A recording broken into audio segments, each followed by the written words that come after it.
Bonjour mes petits gourmands, j'espère que vous avez la pêche, la framboise ou la cerise parce qu'aujourd'hui on va se faire un clafoutis. Le clafoutis tel qu'on le connaît, ça a été inventé en 1850 dans le Limousin. C'est un dessert qui est un peu costaud, tu vois. Mais bon, à cette époque, autant te dire que là-bas on bossait dans les champs, donc c'est plutôt normal que le gars, en rentrant du taf, ait envie de s'envoyer une bonne grosse part de clafoutis avant d'aller se coucher à 18h30. Joséphine! Bon sang, moi depuis ce matin! Alors remets-moi une bonne grosse part de clafoutis et après j'allais me pieuter! Mais avant ça, c'est toi qui vas la prendre ta grosse part.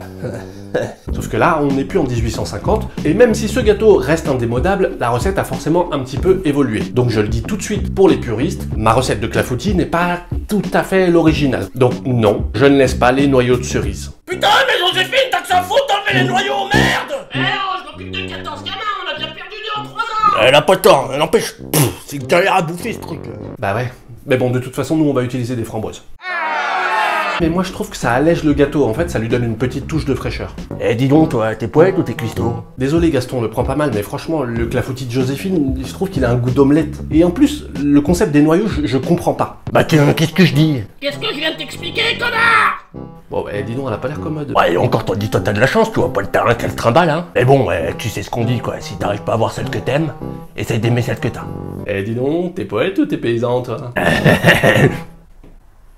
T'as envie que t'éclates la gueule à la grange? Bon, si t'es prêt, enfile ton tablier que je t'explique la recette. Allez, c'est parti! Pour cette recette, tu vas prendre 250 g de framboise, donc 2 barquettes, 300 g de crème liquide, 150 g de mascarpone, 150 g de crème épaisse, 120 g de cassonade, 40 g de farine, bah, il faut bien que ça tienne un peu quand même, 3 œufs entiers, 5 jaunes d'œufs. Alors, la première étape, c'est de beurrer ton moule afin de faciliter, alors peut-être pas le démoulage parce que comme tu vas voir c'est un peu compliqué, mais au moins le décollage des parts. Ensuite tu mets un petit peu de farine, va bien dans tous les coins, n'hésite pas à en balancer pas mal comme ça et hop tu élimines l'excédent. Maintenant le plat il part au frigo et on attaque la recette. Un saladier, un fouet et tu vas balancer presque tous les ingrédients. L'ordre n'a pas d'importance, donc les jaunes d'œufs, les œufs entiers, mascarpone, crème épaisse, la cassonade et la crème liquide. Là ça commence à faire pas mal d'ingrédients, donc je te conseille de prendre le fouet et de remuer tout ça tranquillement pour amalgamer la préparation. Alors là les puristes ils sont en train de faire une syncope, mais oui je l'ai dit, c'est une recette de clafoutis crémeux, c'est gourmand, c'est pas traditionnel, mais c'est une tuerie. Ok, maintenant que tous les ingrédients sont bien amalgamés, je te conseille de mettre un petit coup de mixeur plongeant. Ça va permettre d'avoir une préparation absolument homogène et c'est beaucoup plus agréable à la dégustation plutôt que de tomber sur un petit bout de mascarpone par-ci ou de crème par-là. Tac, maintenant tu balances tes 40 g de farine et tu remélanges un petit coup au fouet.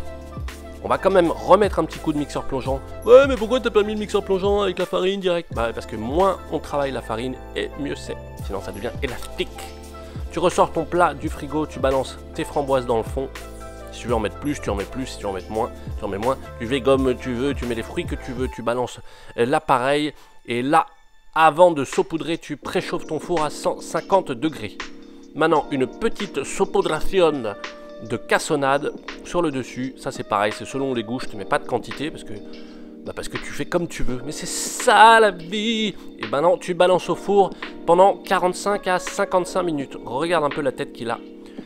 Alors, l'étape la plus difficile de cette recette en fait c'est de le laisser reposer déjà une demi-heure à température ambiante en sortie du four et ensuite 2 heures voire 3 heures au frigo.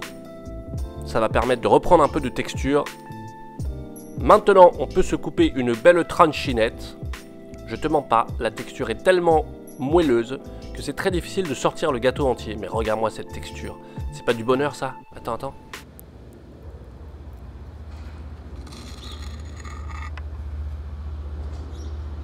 Voilà mon petit gourmand, c'est la fin de ce tuto, merci beaucoup de l'avoir suivi. N'hésite pas à reproduire la recette à la maison, à me dire ce que t'en as pensé, tout ça, tu peux aussi t'abonner. Quant à nous, on se retrouve très bientôt pour des petits plaisirs sucrés. Salut!